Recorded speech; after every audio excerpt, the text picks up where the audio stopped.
Warning, Star Trek From the Holodeck contains adult language and discussions. If you're easily offended, do not continue to listen. Lock and load! Fire! Holodeck 3 program is reinstated. Open sesame! Commander Klingon vessel. We are energizing transporter beam. Now. One, engage!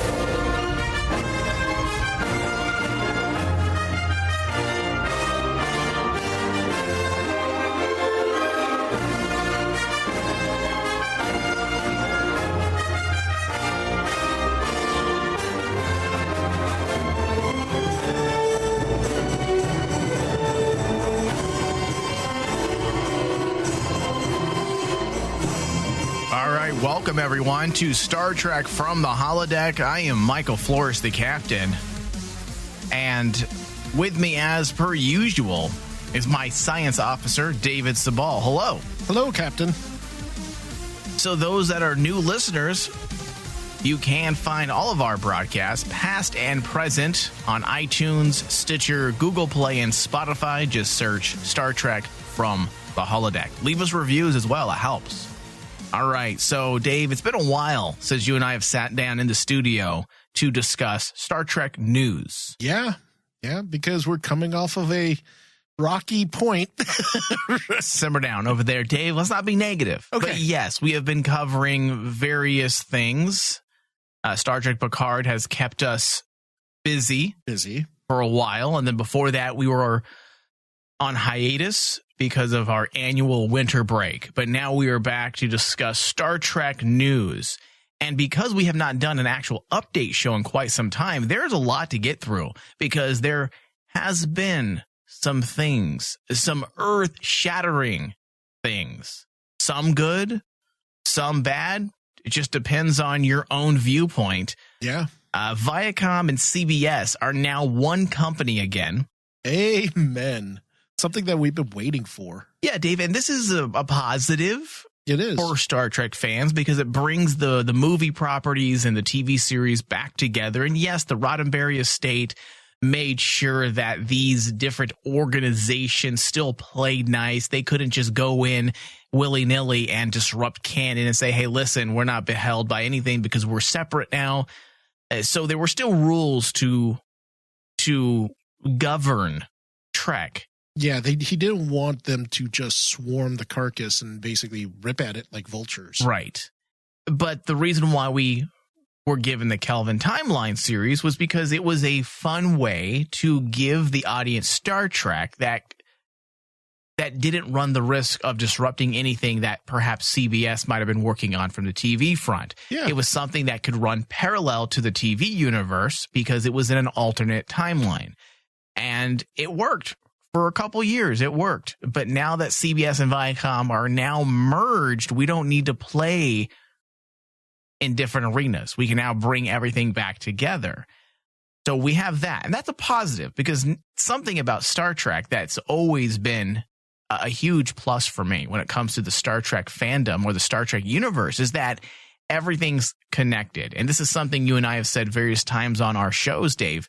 It was a connected universe before the connected universes were cool. Yes. Star Trek has been doing it since day one. For 50 plus years, everything has been connected. Oh, yeah. I mean, like, it's the originator of continuity when it comes to nerd continuity. And Dave, for 30, 40 years, it was pretty fucking flawless. Yep. In terms of canon, there was no one that really tried to break it or bend it. It wasn't until the new recent Star Trek universe, what they're calling it now, era with Alex Kurtzman, that they might have played a little fast and loose with certain things. And for the most part, I'm probably 80-20 on board with the Alex Kurtzman Trek universe. Yeah, I'm getting to 80-20 like you, because like I was a little disappointed at first when, you know, all the Trek canon that we knew beforehand kind of was thrown on the wayside. Well, I don't think it was thrown on the wayside or disregarded. I think they realized, hey, this is 2018? Is that when Discovery launched? Yeah. Hey, it's 2018. It's a new time. We have to start blazing some trails here, and we may play fast and loose. We may bend a few things, and we have to in order to move forward. And to be fair to Alex Kurtzman and the Star Trek universe, what we have right now, I mean, it's what Michael Piller and Rick Berman essentially did, and Roddenberry did in the 80s with TNG. You know how many people was like, wait a second, this isn't my fucking Trek. Who's this bald guy in an android? Captain Kirk is my captain. I remember my mother telling me that people hated TNG when we were watching it because my family was a big original series family. That's what my family watched, you know, around the dinner table. We watched the reruns. So when TNG came out, people hated it. People hated Deep Space Nine. So absolutely. You have to make changes. You can't make an omelet without breaking eggs, as they say. So I understand that Kurtzman's coming in here and stirring the pot. I get it. And he's slowly winning me over. Picard took me back a bit. Oh, it took me back. I was 90-10. And now I'm 75-80. In terms of being on side of this new universe of Star Trek. I'm pretty much like, I started off 60-40 on it, got to about 80-20, but then with the recent happenings with Picard, it fell down to probably about like, I'm 75, like it's... Well, dude, I mean, Discovery Season 2 was pretty fucking amazing. Yeah. And I'm hoping Discovery Season 3 is going to be everything that Season 2 was and more. There's a lot writing now on Season 3. Yeah. The future is bright for Star Trek, especially now that it is under one umbrella. We don't have to be shy anymore when we're moving forward with movies. And yes, I'm one of the few... I call myself a Star Trek purist. Yes, I would definitely consider myself a Star Trek purist. And I'm one of the few purists that was really on board with the Kelvin timeline. I was a big fan of it. I thought it was smart what they did, because my biggest problem with this reboot when it was announced in 2000, and I want to say 2008, when it was originally announced that JJ would be rebooting Star Trek, I was like, no, dude. Why? Don't fucking reboot. At that time, it was 40 some years of Star Trek. No fucking way. The TV shows need to matter still. And the loophole he created within his own movie was fucking genius. Oh, yeah. I thought it was, everyone kind of poo-pooed it at first, but I'm like going, no, this is a genius thing to do. Yes, because you can use elements that were great in Star Trek and kind of do your own thing without disrupting the regular Trek that we all grew up with. Exactly. So it was smart. And from a business standpoint, it was also smart. You can make your blockbuster Star Trek film that sells tickets. And it was great. Oh, it was fantastic. I mean, like, am I a fan of the Kelvin timeline? Yeah, I am. Into Darkness was a little rough, but I could forgive it though. I could too. I could easily forgive Into Darkness, especially after watching Picard. Well, yeah, it enters sainthood. Yeah, Into Darkness is like Schindler's List compared to Picard. But like, especially when you take into context about like Star Trek Beyond, I think the only reason why Star Trek Beyond quote unquote failed was because people just didn't give it a shot. Well, Dave, it's not a bad movie. I mean, quality wise, it's amazing. Acting wise, it's amazing. There's some laziness to that script, and I don't understand that because JJ isn't a lazy filmmaker, so I don't know what happened with Into Darkness with the Tribble being introduced as a way to bring back life, and then they use it to bring back Kirk, and then so you saw it coming from a mile away, like, oh, someone's gonna die, but then they're gonna bring it back with a fucking Tribble, and then they tried to redo the moment between Spock and Kirk, and I'm like, you can't do it, because the reason why it worked so well in Wrath of Khan was because they already had years of rapport. Decades of rapport. They were crewmen. They loved each other. They were the best of buddies.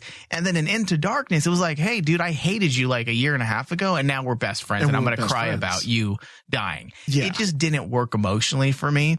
But overall, I could forgive it because the original Star Trek film, or I should say the original Kelvin timeline film, was great, and I loved Star Trek Beyond as well. Oh yeah, Star Trek Beyond. That's the only reason why, as I was saying, is like, I think the only reason why Star Trek Beyond failed was people didn't give it a chance. Yeah, well, because Into Darkness just left such a bad taste in everyone's mouth. Yeah. And the reason why we're even reminiscing right now, Dave, is because there were rumors for the past year that Tarantino would continue on that side of things.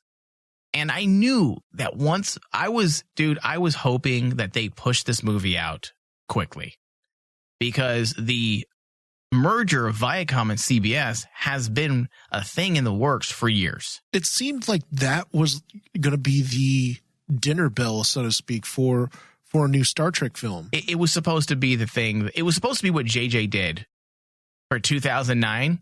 Yeah. It was going to be Tarantino's version of Star Trek was going to be the 2020 version of that. It was going to bring Star Trek back to the mainstream in a very big way, in a blockbuster way.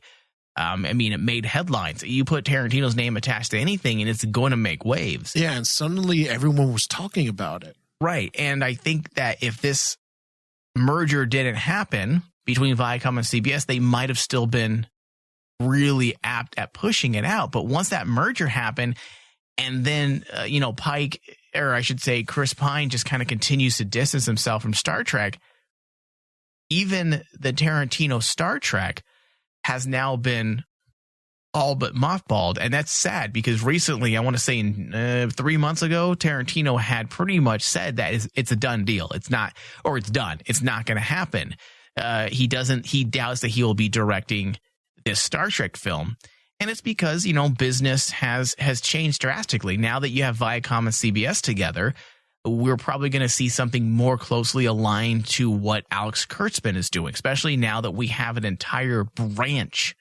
And this is something we've never seen before in Star Trek history. We have an entire branch of a network dedicated and built from the ground up to accommodate and house Star Trek as a property, as a franchise. They're trying to treat this just as big as Disney treats the Star Wars franchise. Yeah. And because of that, they're trying to bring everything under one roof. And I knew that was going to happen. The moment they announced that, I was like, there's no way Tarantino's movie is going to go forward with the Kelvin timeline, because why would they want to do that if they could move forward with something more closer or closely tied to what they're doing right now currently on the TV front? Yes. And that being said, they have announced that Noah Hawley will be directing a Star Trek movie. Now, this is the hook here, Dave. Are you ready? Okay. It will include an all-new cast. Now, when I first read that headline, I sighed, I moaned, I threw something, I kicked my dog. I was like, what the fuck is happening? Another new cast? Because I had assumed we would be getting something that we've seen. Kirk, Spock, McCoy. Scotty, McCoy, right? But no.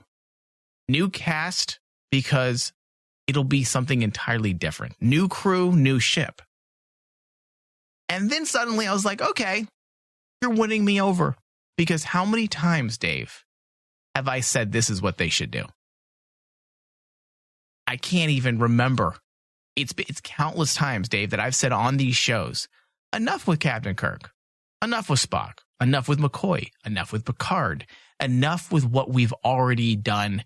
Been there, done that. Let's create a new era of Star Trek with some fresh faces. Cast the right people that are going to be box office draws, because that's problem number one. Yes. Star Trek needs to be a box office draw again. And the only way you're going to do that is finding the right director, finding the right script, and finding the right cast, the right faces that are going to put asses in seats. So this new direction they're going, I think it's fucking smart. It's smart, and honestly, it's probably the safest route you could probably take at this point. Because just like what you said, I mean, everyone's going to be thinking Kirk, Spock, McCoy, and that could hurt your product at the end because you're going to be beholden to those characters. Instead, you could bring in brand new characters and just focus on your story. Focus on your narrative. Make sure it works. And if they could do that, me and you are pretty much on the same boat when it comes to shows and TVs. The writing matters. The writing's more important than the writing anything. and the narrative matter. Yeah. I would rather see a well thought out, well told Star Trek story that is brand new characters that I can get behind, get to know, than see a Star Trek movie just so that you could see Kirk, Spock, and McCoy again. Right. And don't get me wrong, again, I enjoyed the Kelvin movies, and I would kill, Dave, I would kill you for a Star Trek 4 with the Kelvin timeline. I think Star Trek Beyond was the movie that really took us there in that personal moment with essentially Kirk living under the shadow of what he knows of his future and what he should be doing and where he should be at. I thought that was a genius thing to do. It was great. I'm like, fucking yes, we're finally getting there. And the fourth movie could really start exploring these moments. But that ship has sailed. And if we can get it, I'll be happy. But if not, again, I wasn't very familiar with this writer or director, Noah Hawley. He was the showrunner of the very popular TV show on FX, the Marvel TV show Legion. Yes. He also was the showrunner on Fargo, the TV series. That's where I know him from, is from Fargo. Yes, same here. I just was not aware that he was the showrunner because I never bothered to look it up and really research the series. But when I had found out those are the projects he worked on, I'm like, okay, this guy has a knack for the art side of things. Like I don't want to say he's an art house director, but he has that indie vibe. He has a quality to his style. Yeah. And that got me a little excited. But Dave, it gets better. Okay. Now, in an interview earlier this year, he says to call it Star Trek 4 would be kind of a misnomer. I have my own take on the franchise as a lifelong fan. That's a key word right there. Thank you. Fans of Star Trek are the ones that should be involved because they understand what Star Trek is about. Yes. And now any hack director could say, oh, I'm a fan of this because I watched one series, but it gets better, Dave. Okay. He says that there's a human element to Star Trek. It's still early days, so I don't know exactly everything, but new characters often involve a new cast, he says. Then he says he references Star Trek II, The Wrath of Khan, which is, of course, we all know is widely considered to be one of the best Treks of all time. It's quote unquote the easiest go-to. Right. And he says it's moments like William Shatner putting on his reading glasses and lowering Khan's shields, which cost like $950. There's no big action sequence. He just is clever. Yeah. There's something really uplifting about that feeling. He says, I went to Paramount and I just had my own ideas for what I wanted to do with it. So that's the direction that I'm going in. It's still very early days, so I can't really be more specific, but it's going to be different. The fact that he references a human moment, because that is a moment that always has stood out to me in Star Trek. You're in the fucking future. Yes.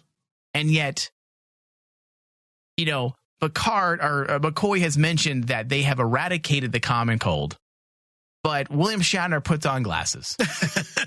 And logically, maybe it doesn't make sense because poor eyesight could be cured, right? Yeah. But it's the director's prerogative of that film to do that because it brings a human moment. And if you're going to do a Star Trek story in any sense, the biggest theme in Star Trek is being human. Yes, humanity. It's the humanity. It's the concept of what it takes to be human. And if Noah Hawley that's where he's heading, you have my ears perked. Yes, my interest is piqued. Yeah. Because with that simple retort within this interview, it calms the waters a bit for us uber Star Trek freaks, because we're like, okay, dude, you get it. You get it. You get it. And also for those people, for those Star Trek fans out there that are saying, no, we want the story of our favorite Star Trek people. Why give us new people?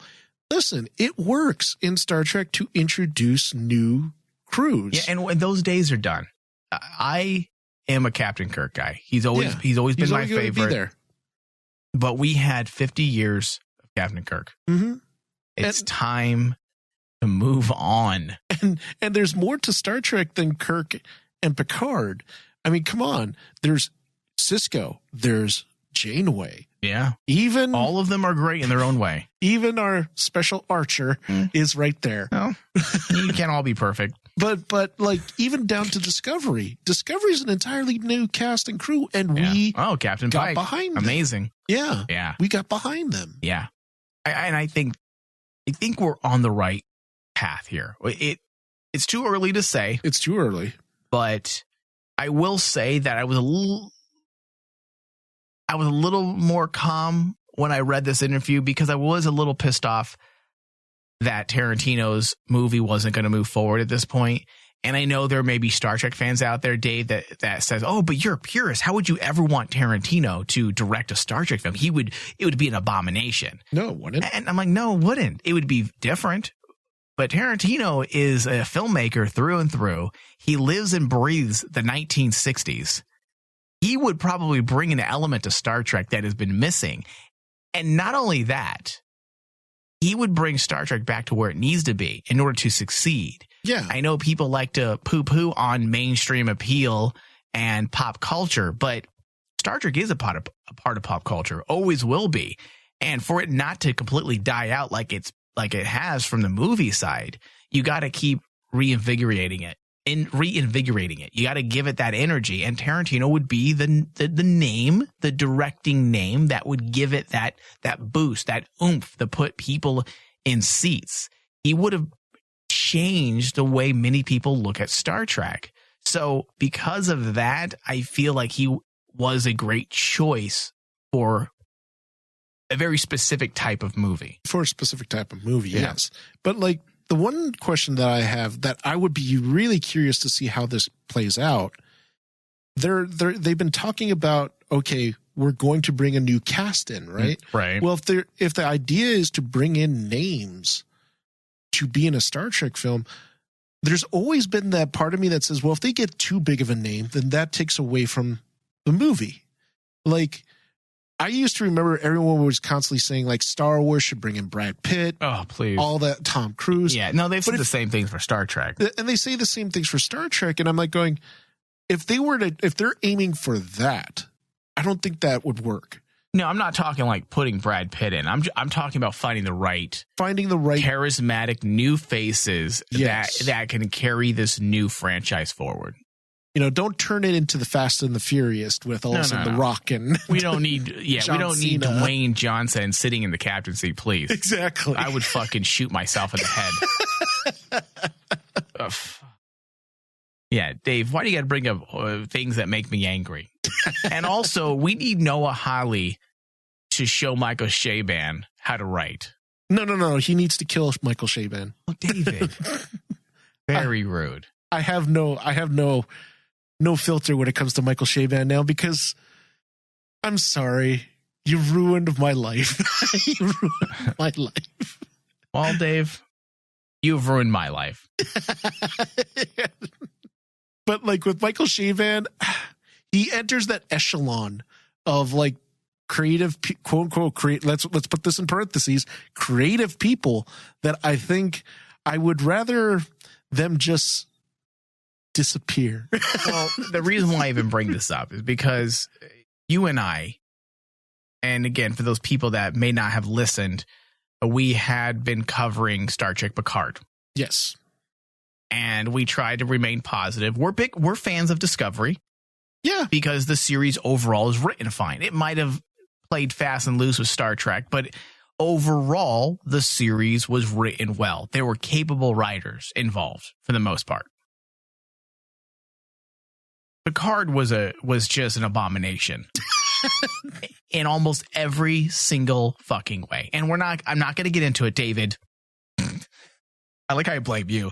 I'm not going to get into it because I don't want to be negative. We've been negative for 10 weeks. Yes, we have. Well, I take that back, 6 weeks, because that's when we started seeing everything fall apart with Picard. With Picard. Listen to our discussions to find out exactly what problems there were in terms of writing. It's not the story necessarily that we had issues with. It's your story. I'm not writing a story, so I'm never going to say this is what your story should be. But I am going to tell you how to write your story, because any asshole can come up with a story. Say, well, I want to do this and that. I'm like, good, write it. Well, I don't know how. Well, then fuck off. Then fuck off. And that's what the studio should have said to Michael Chabon, because the guy doesn't know how to write. So that was my problem, is the way everything just worked together. It was just bad. It was horrible. So, oh, fuck, Dave, it's so depressing when I think about it. It's so depressing. It's the only Star Trek series that I look at and say, wow, that is just awful. Remember, Michael Chabon has stated he's happy that Picard is this divisive, and he's testing the boundaries with his fans. Divisive, dude. Divisive is when you make like Data fuck Tasha Yar. And like, holy shit, I can't believe they did that. That's divisive. That gets people talking. That's water cooler moments. The Mirror Universe in Star Trek Discovery Season 1. Holy shit. The captain of Discovery was the Mirror Universe captain. Can some people say, holy shit, that's awful? Sure. That's divisive. That's water cooler discussion. That's where people start debating. Picard was just one bad writing decision after another. It's not because it's divisive. You're not a provocative writer, Michael Chabon. You're a piece of shit writer that should never, ever pick up a keyboard, a pen, a pencil. In fact, you know what? Your fingers should be fucking broken. No, Hold on. Fingers can heal. They should be cut off. Now, Mike, take a deep breath. Enter your special Romulan space. All right. But the reason why we bring this up is because there are people out there that want to defend Star Trek Picard. Yes. And listen, defend it. In fact, don't defend it. Like it. You can enjoy it. I'm glad you enjoy it, but don't try to defend bad writing. Yes. But because of the people's need, some people, because most people hate it, but there are some people out there trying to defend Star Trek Picard. And I cannot stand when people try to defend something new that they like by bashing old. Yes. And there's an article titled Star Trek, Spock's movie resurrection was weirder than Android Picard. Okay. Now, Jean-Luc's rebirth in Star Trek Picard doesn't quite compare to the utterly weird way Spock died and was resurrected in Star Trek movies. Number one, that subheadline there just is terrible. Okay. Doesn't compare to the utterly weird way Spock died. Hold on. Is this written by Michael Chabon? What's weird about Spock's death? The fact that it was a moment of complete and utter emotion,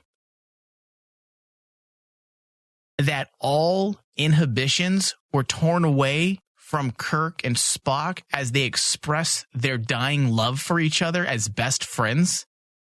What's weird about that? That is fucking Shakespeare. You will and always be my friend. How is that weird, asshole? Yeah. Number two, the resurrection was built into a movie, essentially, before the idea even came out. That's what you call writing. Good writing, because you use ideas that were already set up. The idea of the Genesis Project in Star Trek II, the whole idea that it brings life back. It creates life. It takes dead organisms, dead cells, and rejuvenates and brings it back. Because it was the Genesis wave. Yes. That very idea, which was introduced in Star Trek II, was never going to be a way to bring Spock back. It was a convenient way to use it in Star Trek III because Leonard Nimoy, let me take you back in the Wayback Machine. Leonard Nimoy, for years, struggled with being Spock. He didn't want to be known as Spock. And in fact, he wrote a book called I Am Not Spock, if memory serves me right. And then like 10 years later, he wrote another book saying I am Spock. Because he, like a lot of actors that get, I don't want to say typecast, they get put into a role. And that's what they're known for. Sometimes actors struggle with that because they want to do something else. But unfortunately, people see them as just that. That was Leonard Nimoy for many, many years. He wanted to be killed off and removed from Star Trek. Yes. And then he changed his mind. And that's why they put him in Star Trek 3. Okay, so it was not planned to bring him back, but it was a convenient way using the Genesis idea to bring him back. How is that weird? How is that? Can you explain to me? How can anyone think that's bizarre in a universe that's enveloped in the very idea of science? And even the Genesis project was very steeped in science. French science, but science. And they use that to bring him back. And then putting his consciousness, because of the Vulcan mind meld, which was also set up in canon years prior, the Katra, using that to store his consciousness and putting it back into his body. How is that weird? It's all built. Is it mystical a bit? Is it alien? Yes. Yes. But it's all logical. It makes sense based on years of Trek prior in TV shows and, of course, the prior movie. Now you take it in parallel with Picard's. Well, it's the utter opposite. And tell us why, Dave. Because, like, when you take it to the effect of what they did to Picard by putting his consciousness into a golem, a empty shell. Which, by definition, a golem is not a good thing. Yeah, golem is not a good thing. Good job, Shaban, even naming the object you put Picard into, not even matching what it should be thematically. And also the way that they did it by simply saying, oh, I just push this button. And you know what? It works because of the power of my imagination.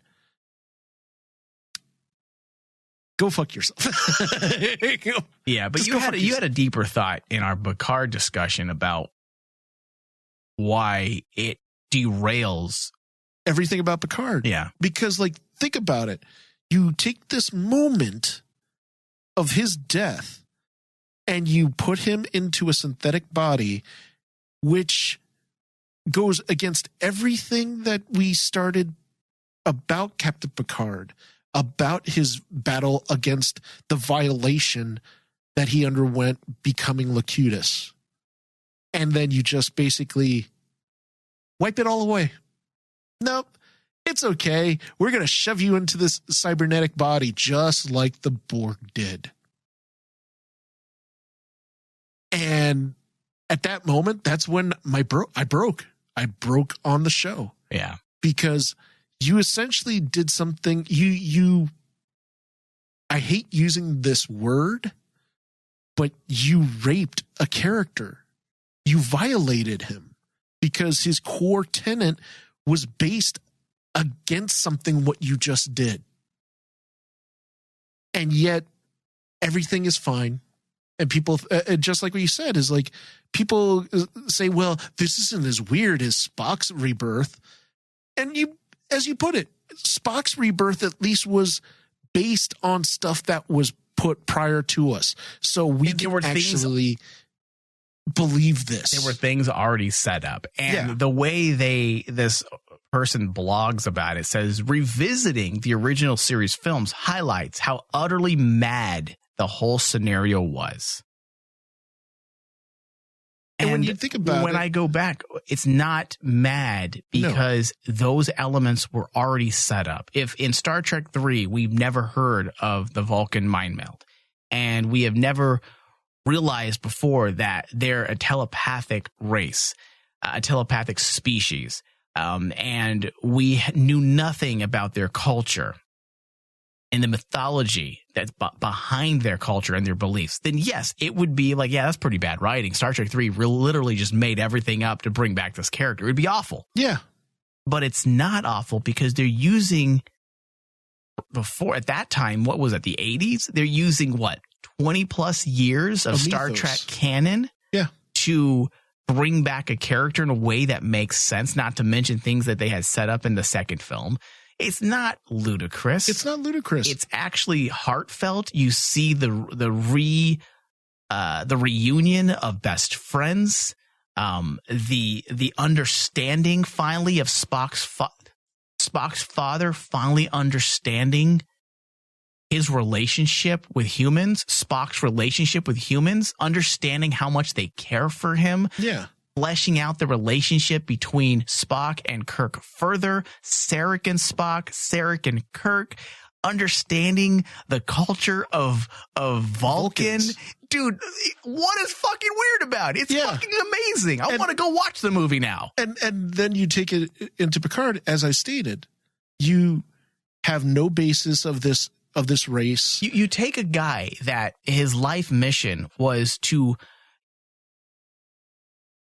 try to destroy a cybernetic species. He was obsessed with it. He was Of Captain course, Ahab. that's exactly what I was about to say. There were allegories to that. In fact, they specifically said it. Fuck the allegory. The woman in First Contact called him that. Yeah. You will get your whale. And then he all of a sudden goes, no. Yeah. You have a character that was built on the back of trauma because of an invasive cybernetic species that took him without his consent. In fact, the very show Picard was built on that idea as well. Yes. And then without his permission, they put his consciousness into an android. An android. Based on It doesn't make sense. I don't mind that his body was put into that. It's fucking weird. Or his consciousness. It's fucking weird. But it kind of goes against theme-wise. No, it's not kind And of. the characterization of Picard, it goes against all of that. Mm-hmm. So anyways, and I just wanted to get that out there because I was furious about this article trying to justify Picard. If you like Picard, fine. But don't bash something that is great because you want to show people, well, you guys are mad about this, but Star Trek 3 did this. And it's completely different. And It's so much heart, so much soul to Star Trek 3 and Star Trek 2. Oh, and yeah. you try to compare it in some half-assed way to a series that was concocted, I'm sure, while Shea-Ban was taking a shit. Pretty much, it feels like it. Because I'm sorry, a lot of his concepts have no basis on anything. The one thing that really irritates me is toward the very end, you have that moment when they had this chance to explain something, but they did the most anti-Star Trek thing by saying, oh, this thing works because I imagine it to work. Yeah, well, that's a whole other thing that makes me angry as well, but it's not directly connected to Picard himself. Yeah. I'm going to go watch Star Trek 2 and Star Trek 3 now, back to back. Well, they're definitely rewatchable movies. Oh, dude, all the Star Trek films are, for the most part. For the most part. I have my problems with Star Trek 4. Not the story. The heart is great. It just because they went to the 80s, And it becomes very dated because of that. That, and also it's kind of like that breaking the fourth wall thing. Yeah, and time traveling around the sun. That's a bit silly, but we'll give him a pass on that. Hey, and whales can save the world. Listen, David, if Picard can be put into an android, whales can speak to a probe. All right? Yeah. Let's go to a very quick break, and then when we get back, we'll jump into the rest of our Star Trek discussions. We'll be right back. Cry havoc! And let's slip the dogs of war! Everything!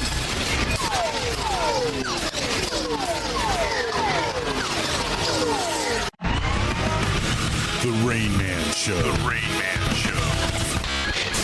Roll the dice. I love eating radiation-infested fish. It may add an extra couple inches to my penis. Why do we gotta die from stuff? Like, why can't like a disease cause something Awesome. like your dick getting bigger? Hey, listen, if you get coronavirus, your dick might swell. Dude, What? triple dick disease. Like, That's a thing. it's never a thing. That should be a thing. I know, but it's That's not. I believe that's elephantitis. Exclusively of the peen.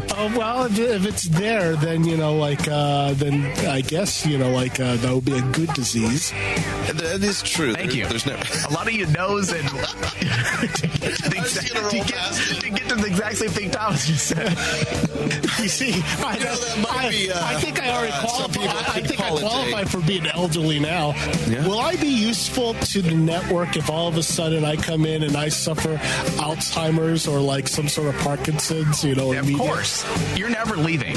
Okay, you're not gonna have the opportunity, Tony. So if I suffer dementia immedially, like right now, You're staying in that chair, Oh. and we're gonna tell you time filming. traveled. We're gonna make up lies. The Rain Man Show, exclusively on Rain Man Digital. Head over to rainmandigitalmedia.com for more details, or search for it wherever you listen to podcasts. Keep Rain Man Digital on the air through 2020 by pledging to our Patreon page. Your continued support allows us to continue to make great content and offer even better features in the future. Help us keep the lights on in the studio by pledging $1 to $10 a month.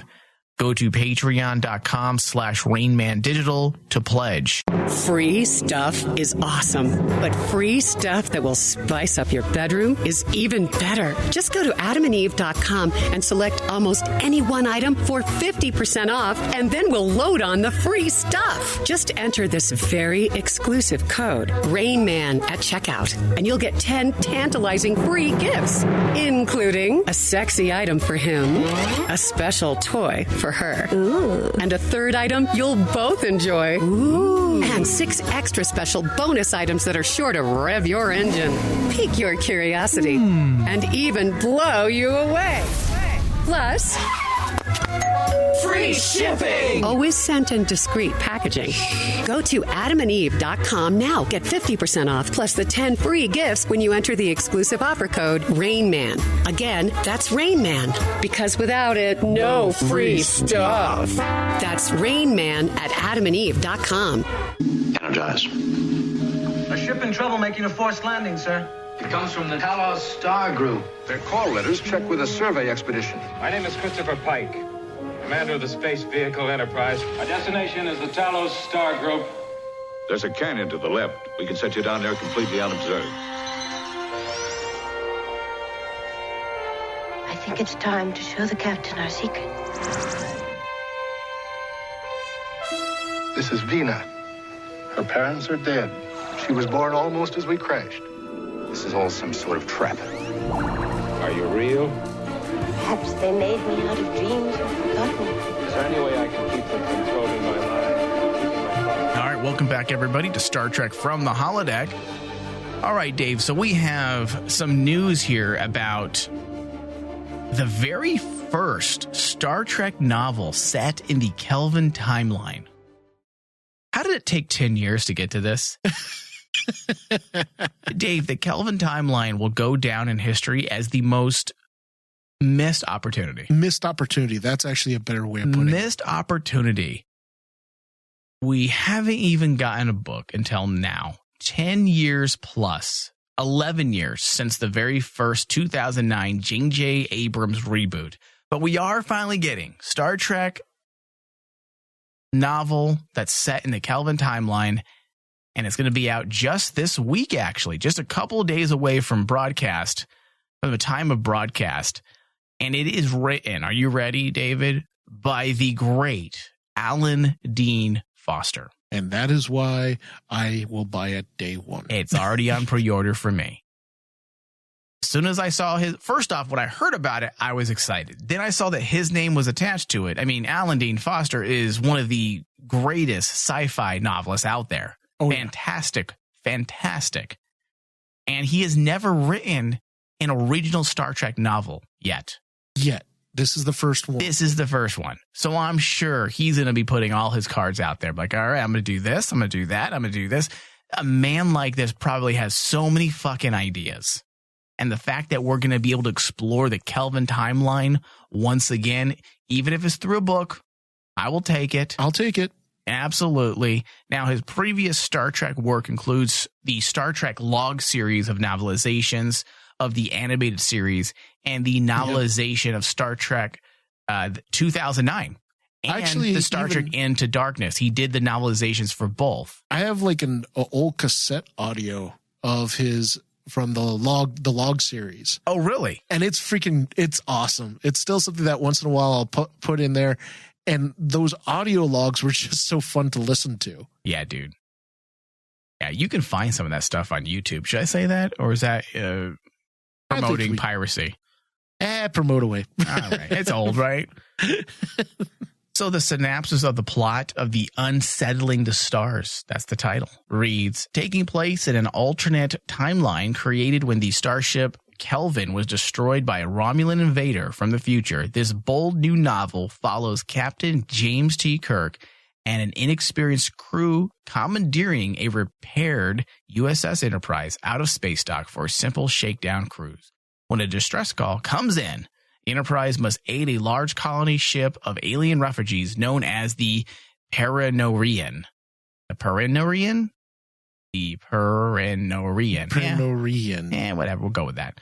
Who are under siege by an unknown enemy. But Kirk and his crew will find that the situation with the peaceful Paranorians is far more complicated than they bargained for. And the answers as to why they were attacked in the first place unfold in the most insidious of ways. Number one, I've had some pretty good luck so far to date with the Star Trek novels. Yeah. I mean, the two that we covered were pretty well done. Yeah. I don't struggle with those. I actually enjoy them for the most part. Now, this one, I do have some high expectations for because it is Alan Dean Foster. Mm-hmm. And it is dealing with the Kelvin timeline. And it will be out officially April 14th. That's just around the corner. And we will be doing a review of it, Dave. So make sure you get that copy and you read away. Because we'll be delving into it soon here on a show. All right, Dave, let's talk about the 12 most heartbreaking moments of Star Trek according to whatculture.com. I'm going to have some opinions on this, and I'm sure you will as well. All right. According to whatculture.com, they have listed 12 of the most heartbreaking moments of Star Trek. So let's just go through these one by one and see whether or not we agree. Okay. Okay. So let's start with number 12. Turning death into a fighting chance for life. Star Trek 3, The Search for Spock. Now, they say heartbreaking, right? Heartbreaking. So it has to. Is that a heartbreaking moment, though? Wouldn't that be a moment of rejoice? Well, not when you put it into the context. I believe that's when David dies.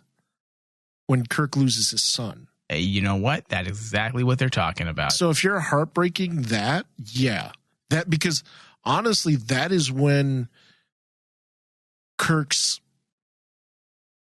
really became interesting because suddenly he became more real. Real. They grounded his character. When they introduced Carol Marcus and David, that's when he became, in my opinion, a real person. In the series, I love him. He's a superhero. Yeah. In the original series. Superhero larger than life, right? Which was suitable for those times. Mm-hmm. But now flash forward to a different time. And we expect something a little different. And they gave him some character flaws. They made him more grounded. I mean, The Wrath of Khan and The Search for Spock, they both explore the themes of aging and death. Yeah. So I would agree with that. Definitely, I would agree with this. If they're talking about David, which it seems like they are, David was the chance at a family, according to them, and being a father. And he was. And losing him in such a violent way to then be forced to destroy the Enterprise was devastating for fans. He may have saved the day, but the cost for once may have been too high. Okay, I agree with this. Now, this is someone that gets it. Whoever wrote this article, thank you. You get a Rain Man star. You get a Star Trek From the Holodeck 5 stars review. All right, number 11, one dies. Yeah, it was kind of sad. You probably don't remember this. Voyager drone. I just watched this episode recently. Oh, yeah. It's where 7 and 9 basically has a child. Yes. They find a Borg component. It essentially simulates a crew member and creates a child from 7. It was a transporter accident. That's what it was. Yeah. And it takes a part of 7 and a crew member and makes a drone child. And she watches this baby grow to an adult, and he becomes a better version of the Borg. Yeah. And he saves the entire ship. And he sacrifices himself and dies. And then this for me, this is like, this episode, it really hurt to watch 7 go through this. Yeah. Because, like, you really felt for her character. I mean, yes, up until this point, we see 7 as, like, this broken character trying to fix herself after being assimilated by the Borg. But in this particular episode, it became more personal at that point. Forget the Borg aspect of 7. 7 as a, I guess you could say, human being at that point, has to watch essentially her child die before her. And if there's one thing that I've always been told is, like, a parent never wants to outlive their child. And I remember this episode, it was actually, Jerry Ryan did a fantastic job in this episode, acting wise. Yeah, I agree. It was a good episode. And you know what? We may do some discussions on the 12 most heartbreaking moments. We may delve into each of these episodes. And not to harp on bad things, but see, something like this makes sense for 7's character. Then you look at Picard, where, you know, she's not really 7. Icbad dies, and she's not really 7. And she's not really 7. She's Sarah Connor. Yeah. All right, number 10. He knows, Doctor. He knows. The original series, The City on the Edge of Forever. Captain Kirk always had the reputation for being a ladies' man, something that is made light of in the Kelvin universe reboots. However, there was a time when he lost a love so painful, not because of the intense feeling they had for each other, but for the fact that Kirk knew she must die for humanity to survive. Yes. Yeah, that's I remember this episode. one, and this was one of the best TOS, one of the best TOS episodes, because you really got to see William Shatner act his chops off. Yeah. In this one. Number 9, Picard informs the crew of Sito's sacrifice, the Next Generation Lower Decks. I don't think I remember this episode. Sito Jaxa was a relatively small character in her first appearance as one of Wesley Crusher's cohorts involved in the accidental death of their friend. She could have been an easily forgotten throwaway character, never seen again. Yeah, let's just skip past this one because I don't remember it, Dave. So why talk about something that we do not remember? I think this was the writer trying to show, like, a deep cut, like, to prove that he's a hardcore Star Trek fan. Hey, do you remember this? Remember that one? She was in it for 5 minutes in season 2. Okay, this one, I'm like going, you pulled, pal. Yeah, you dude, pulled. He's just trying to prove himself right there. That was us. That was us on a show. That's like, whipping out your Star Trek dick out. Excuse me, sir, but I'm going to whip out something much larger. It's a size 12. All right, number 8 is Sarin's plea for acceptance, the Next Generation, the Outcast. This one I agree. Yeah. This one was actually really good, and it doesn't deal with anything about death or anything. It just deals with a person trying to find acceptance in society and not really finding it. Yeah, I remember this one too. It was pretty good, and it was actually one that Jonathan Frakes, Riker, was actually the main lead I thought at first, but in actuality, he wasn't the main. It was the girl. Yeah, it was a good one. Number 7, Jadzia dies. Deep Space Nine, Tears of the Prophets. I would agree. This killed me. This is before the internet, Dave. So there was no rumors, because if this came out today, there would be articles saying, Terry Farrell is leaving Star Trek. And we'd be like, oh, well, I guess she's going to die. We would know. But this is in the 90s, before all the chat rooms and the social media. It just happened before our eyes. And I was like, what the fuck just happened? Yeah, that's how I felt. Especially after rewatching it, you really get a sense of they were swinging for the fences for this one. Yeah, and after watching the documentary that came out later. Dude, it's extra painful. Well, you find out the story behind it more fully, and it's just, Jesus Christ, that sucks.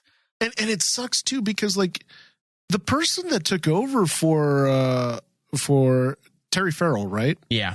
The girl who took over for Terry Farrell, she didn't do a bad job. No, she was fine, but she was fine. She wasn't. But she was never accepted into the fan base because she essentially was a write-in for Dax. Yeah. Number 6, Lul's shut down. The Next Generation, The Offspring. Members of Data's family have a very sad tendency to have premature ends. Oh yeah, this is the episode about Data's daughter. Yes, that was Data's sad. Daughter I agree. Was sad, especially that one scene in the very end where Data has no emotion, and like the one android his daughter's telling him what it's like and what she's seeing and stuff like that, and it's so painful. Yeah. Number 5, O'Brien decides to die. Deep Space Nine, hard time. Yes, Dave, I had a hard time watching this. I wanted to die as well after watching this episode. It was so fucking morbidly depressing. Brilliant episode. But this is the type of episodes that Ira Steven Burr at Deep Space Nine brought to the table. These episodes that people didn't want to look at. They delved into topics that were taboo, like suicide and PTSD. Yeah.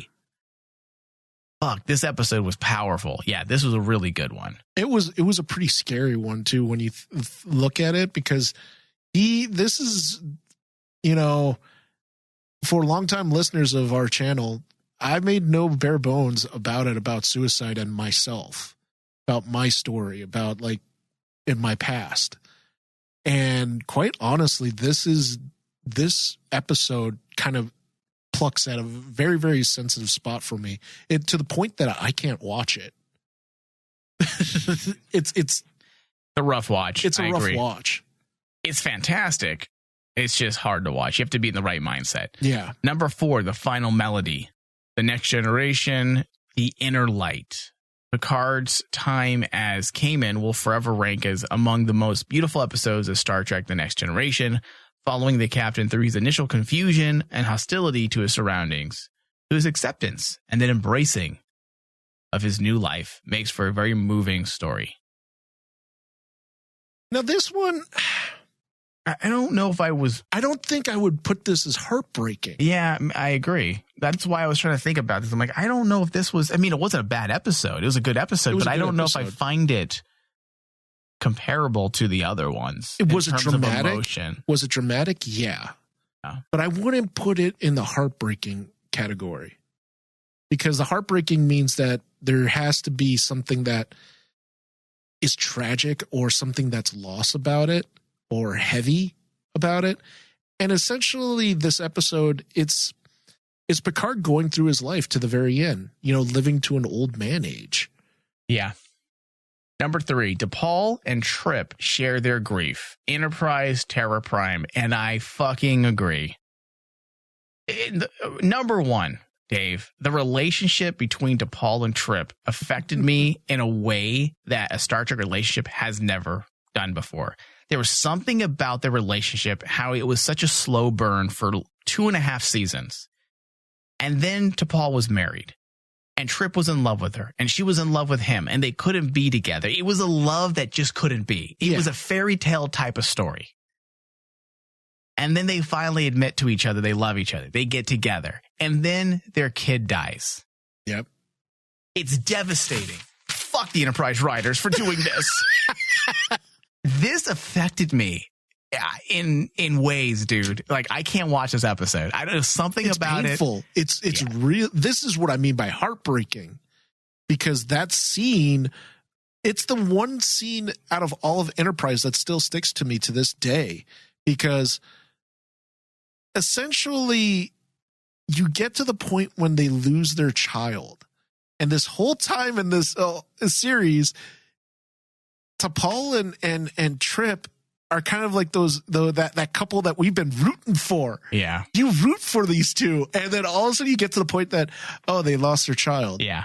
It's like a sickening thud. Yeah, and by this point, and during Enterprise, the two characters that are the most interesting are T'Pol and Trip. They became, at this point, they became the Picard and Data, the 7 of 9 and the Doctor. Yeah. The Spock and Kirk McCoy equation. At this point, that's when Enterprise really became, they were the driving force of the show. People always liked their stories. Number 2, and we got to move past these ones pretty quickly because we're running out of time here. I have been and always shall be your friend. Dude, the death of Spock. No, I would say that's number one. Yeah. Because even to this day, that's still like, dude, it still makes me a little I can't sad watch it and cry. I can't watch it during certain times. Certain times. I can't. I can't watch it at all because it still chokes me up. Even when I saw recently Wrath of Khan at Alamo when they showed it. Dude, when you get to that point, I looked around and like there was grown men just like holding their mouths. Yeah. And because like they're like going, you get it. Yeah. All right, number 1, are you ready for it? And I agree with this, dude. I bet you can't even guess. Something that's even more heartbreaking, dude. Than Spock I fucking cried, Kirk. dude. I fucking cried when I watched this. I'm gonna cry right now.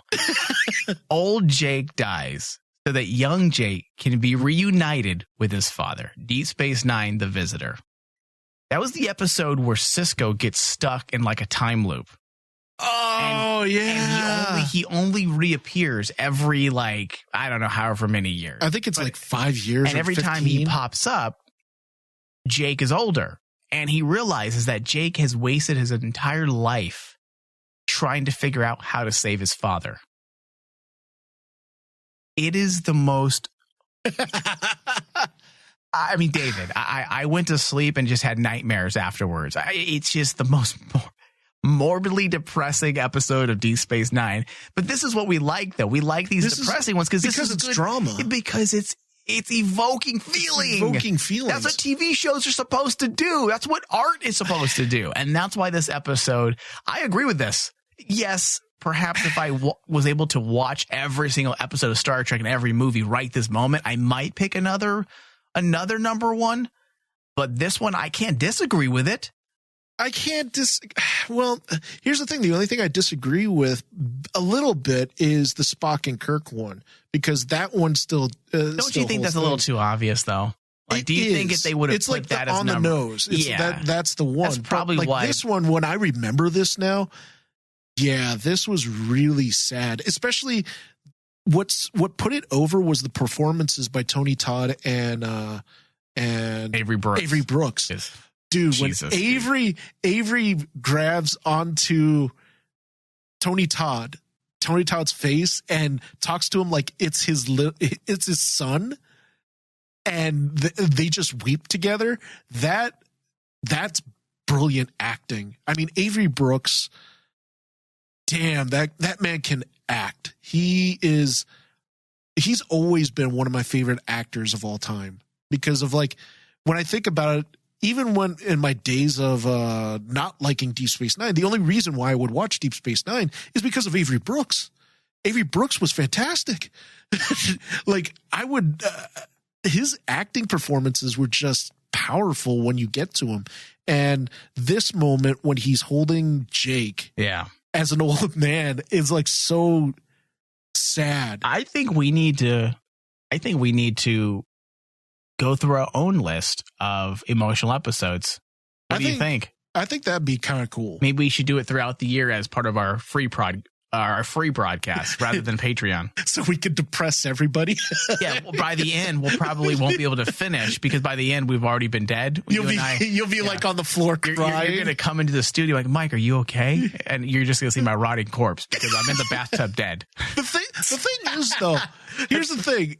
Okay, yeah, this moment is really powerful. When I think of Avery Brooks, there are other moments when moments. Save it. No, I agree. There's so many. In fact, there was an episode I asked you to look up for me when we were preparing for the show today. One was and I don't even want to bring it up because I'm going to save it because that one, dude, there was a moment when I watched that episode of Deep Space Nine and I had tears on my face and I didn't even realize I was crying because it was so fucking personal and deep. Yeah.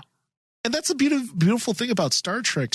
Star Trek has those moments for every single fan where they say, this meant to me so personally because I went through this. Why? Because I'm a human being. Yeah.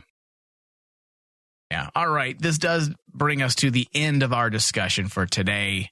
I want to thank everyone for listening.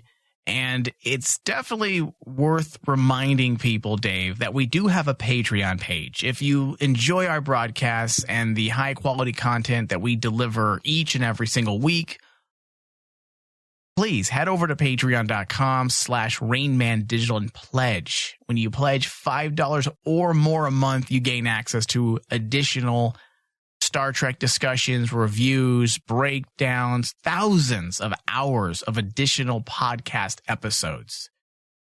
Please help us. It's the only way we can stay alive and continue to do these discussions. So, patreon.com/RainmanDigital, pledge.